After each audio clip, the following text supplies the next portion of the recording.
Halimbawa STLA may utang na 20 million dahil sinasabi daw nila na lugi sila. O sige, i-waive na lang natin yung 20 million mo, gawin na lang natin 10, i-post-dated mo na lang yan. Ito na lang yung bago mo GMMRR, from 10 million, gawin na lang natin 8. Reduction of GMMRR po yon. Parang walang klarong nangyari. Hindi namin alam kung paano nangyari na wala na lang yung 700 plus million sa account ng PCSO. Up to now yan, alam niya ng PCS. I don't know kung na-account na o naibalik na ba na TMA. Nagkaroon po ng case po yan. Ganun po yung sitwasyon noon. And marami pa po, if I cannot tell you, and documents will also show talaga sa PCSO that there are plenty of irregularities which I really fought for it. Kung yun ang aming ating pagdebatehan dito, dapat Mr. Chair. investigation sana. Mr. Chair. Last hearing po, when the chair po mentioned of meeting after the death of General Barayuga, he mentioned of meeting Senator Bongo and Yusek Kitain, and he also mentioned yung kanyang theory, like saying that during that time daw, General Barayuga is about to give evidence daw, may hawak doon na evidence in connection with corruption against me. Yun po ang pagkaintindi ko po sa kanyang sinabi last board meeting. Well, that's what General Pinili said. Opo. If you will allow me to explain po what really happened in PCSO, so I could expand Go ahead, po. go ahead. Kasi po, when I was, pag-assume ko po sa PCSO, Mr. Chair, that was almost a week after I sought an audience po kay PRRD. I was the one who talked to PRRD mentioning po yung mga irregularities sa PCSO. Like sa STL, there are waivers that were approved by the board. Ibig po sabihin, yung original na GMMRR po ng STL, pina-waive po ng board ang mga utang. Halimbawa STLA may utang na 20 million dahil sinasabi daw nila na lugi sila. O sige, i-waive na lang natin yung 20 million mo, gawin na lang natin 10, i-post-dated mo na lang yan. Ito na lang yung bago mo GMMRR, from 10 million, gawin na lang natin 8. Reduction of GMMRR po yon. Meron din po mga bond po na instead na cash po ang bond, naging installment. Mga ganon. So, yun po yung naabutan ko. And there are also reduction of GMMRR na hindi pa po na-cancel yung previous contract, ay in-implement na po yung bagong amount na board resolution lang naman po ang na-issue. Meron din pong in-implement pero walang kontrata. May kontrata, hindi napirmahan. May kontrata na pirmado, hindi mo alam kung sinong pumirma.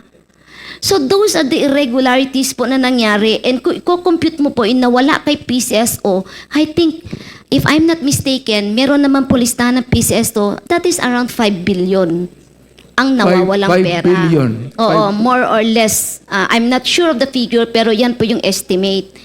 So, I reported that to the President because bawal po yun. Na i-waiver mo, ang cash bond installment mo, i-merge mo yung isang company, 3 area, isang company, i-merge mo into one, para sa ganun yung bond is ma-reduce, instead of 15 million ay magiging isang 15 million na lang, so nakatipid ka ng 30 million. Mga ganun po yung sitwasyon noon.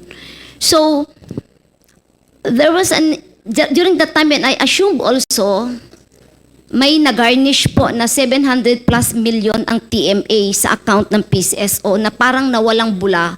At paano nalaman ng TMA ang bank account ng PCSO sa PNB, and I forgot the other bank, which is a mystery hanggang nung umalis ako, parang walang klarong nangyari. Hindi namin alam kung paano nangyari na wala na lang yung 700 plus million sa account ng PCSO. Up to now yan, alam niya ng PCS. I don't know kung na-account na o naibalik na ba na TMA. Nagkaroon po ng case po yan.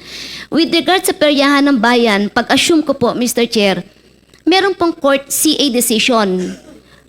CA decision instructing PCSO to an status quo and directing PCSO to send representatives sa draw court ng peryahan ng bayan and while mag-arbitrate to resolve the issue ni PCSO and the peryahan.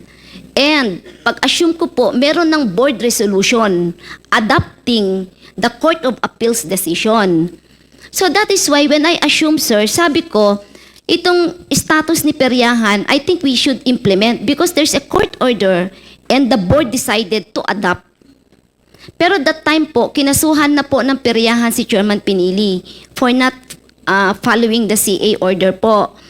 So, sabi ayaw ng board na implement. So, sabi ko, let us cancel then the board resolution.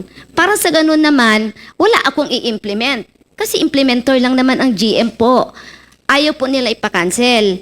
Sabi ko, kung ayaw niya i-cancel, then I will implement because there's a board resolution adopting the CA decision. So, mga ganun po yung sitwasyon during that time. Nalaman po ni Presidente, kaya pinakancel niya lahat ng game. At sabi niya sa akin, ayusin niyo muna lahat yan. Magbayad muna lahat ng STL before niyo ipa-resume. Is At that gawin niyo related yung to the IRR. killing of Barayuga? Mr. Chair, May the relasyon yan? President directed NBI to investigate the board. In fact, there was a board meeting that Yusek Kitain instructed the board to resign. But nobody resigned. Sabi nila, wala naman daw kasalanan. So naiwan sila sa board po. And during that time, NBI investigated po yung allegation of corruption. So humingi po ng mga documents ang NBI, which I complied. And there are also documents that Sir Barayuga should also comply at isubmit niya sa NBI. So yun po yung sitwasyon noon, sir, na sinasabing may corruption, may mga documents, isasubmit talaga si Sir Barayuga sa NBI, which is yun yung allegation po ng mga irregularities na nangyari po in the past, not during my time.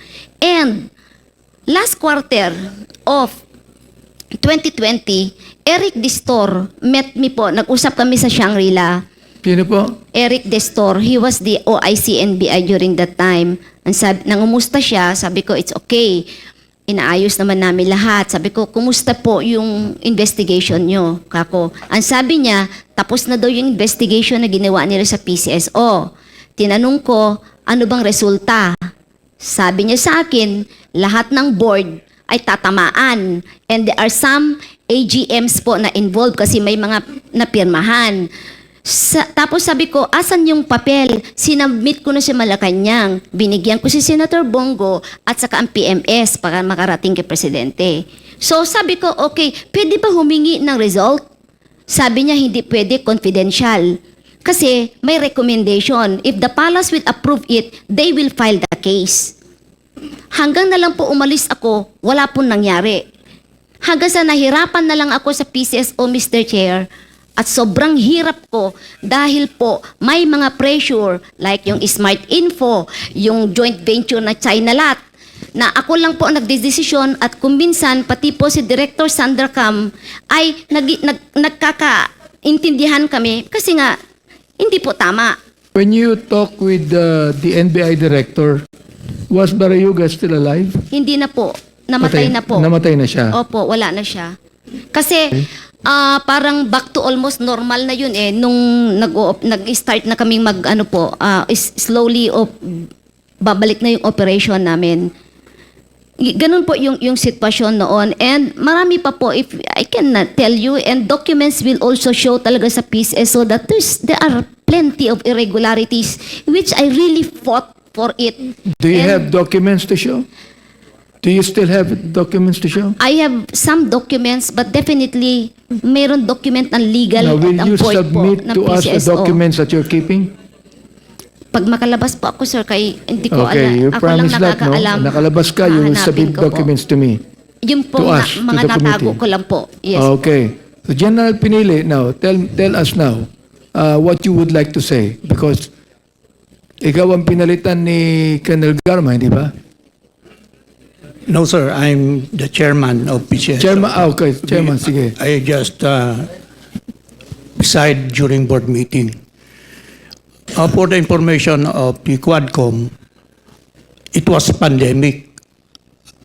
Our board meeting was always online. I'm in Davao City since March. My classmate was ambushed and killed July 30, about 3:30 in the afternoon. So wala ako doon, sir. So itong issue niya about maraming problema ng PCSO, siguro hindi dito yon pag-usapan. And maybe the AGMs here present can attest na talagang na-manage namin ang PCSO before the arrival of now former GM. So yung sinasabi niya na about KMA,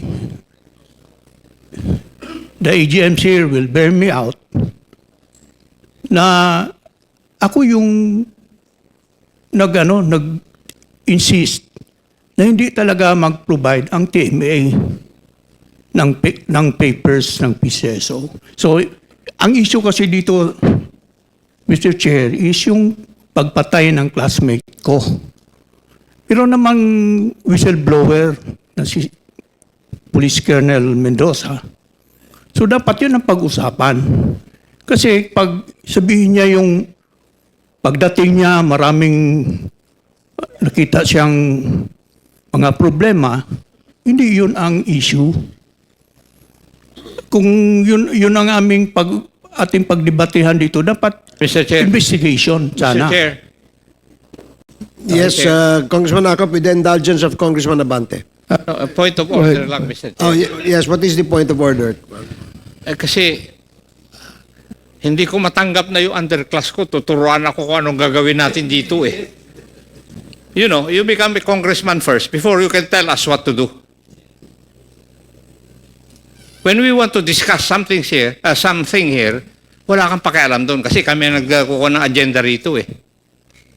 Pero to tell you frankly, ako yung upper class mo, nainis ako doon sa sinabi mo, nasasabihan mo ako kung anong gagawin ko. Thank you, Mr. Chair. Thank you, Congressman Akop. Please continue, I'm sorry, Your Congressman Honor. Abante. Mr. Chair, I believe to General Pinili, no, tama yung sinabi po ng upper class ninyo. Ako rin po gusto kong sabihin na whatever we discuss here and investigate in this committee is related. Related po yan sa pagpatay. Hindi pwedeng hindi yan related. Alright? Now, that's the issue we should discuss. But the issue here is also corruption. So I'm asking now, before I would ask Colonel Garma, I would like to give way to Congressman Paduano for something that is related to what we're discussing about. Chairman, if you, Colonel Gama, you mentioned about the information given to you by Clarence Tunggael, your classmate. You mentioned about the information given to you by your classmate Clarence Tunggael. Yes, Mr. Chair. When was that? Before or after March the death? or April. Before. April of March after the announcement of the President na ako po ay mag-PCSO, tumawag po siya sa akin. That's 2019 po. Maybe April or I cannot recall. It's So before the death? 2018 po, yes. Before the death? 2018. Tinawagan ka na? 2019 ni Clarence po. So before the death, tinawagan ka na?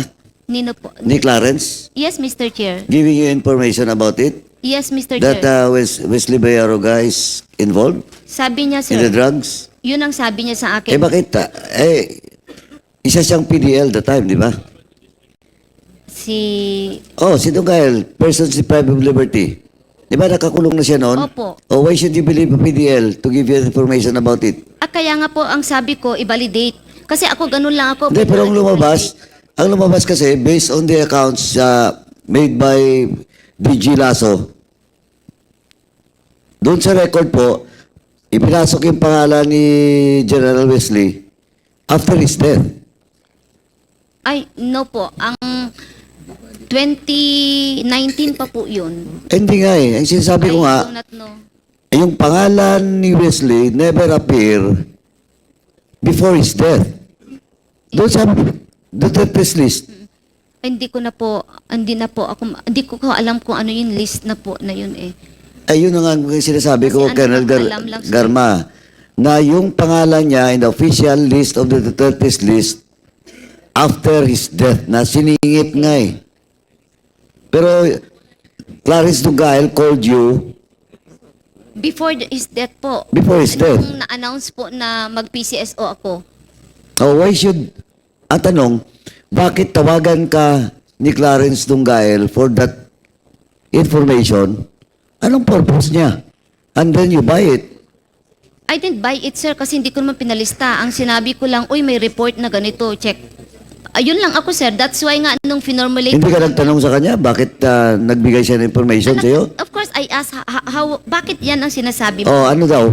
Eh, based sa kanyang experience, sir, nung time daw na na-assign siya, Region mga 6? incident, When he was assigned in Region 6?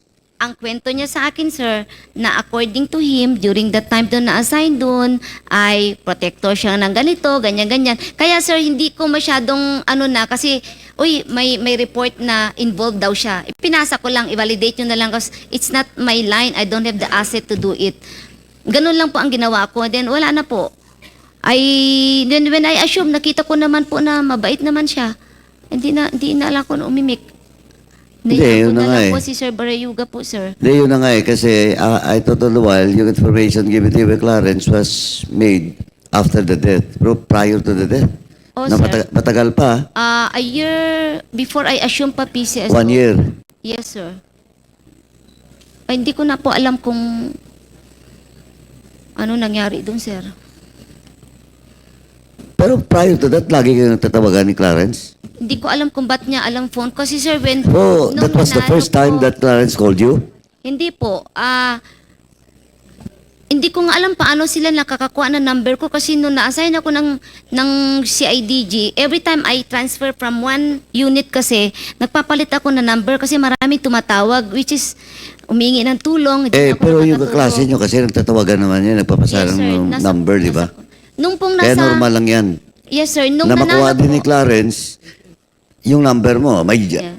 Di ba may group chat nga kayo, yung mga class sa PNP, may mga group chat yan, di ba? lately po, meron po. I think when the Oh. President won po, marami po nakakaalam na number ko. That time po. So, very busy number ko. Napapakilala si ganito, ganyan. Ganun lang po, Mr. Chair. Anyway, Mr. Chairman, medyo ano lang ako doon kasi namatay si Wesley, may information na pala prior to his death. Tapos doon binato ni Clarence Dugael kay Garma. And we know for the fact that Clarence Dugael has a lot of connections and with regards, especially with regards to drugs, doon po sa Bilibid. In fact, he was involved in Peter Co case, di ba? Yes po. Anyway, tingnan natin. Baka mapalaliman natin yung information na yan later. Yes, sir. Thank you, Mr. Mr. Chair, so gusto mong sabihin ngayon, Galma, that you have nothing to do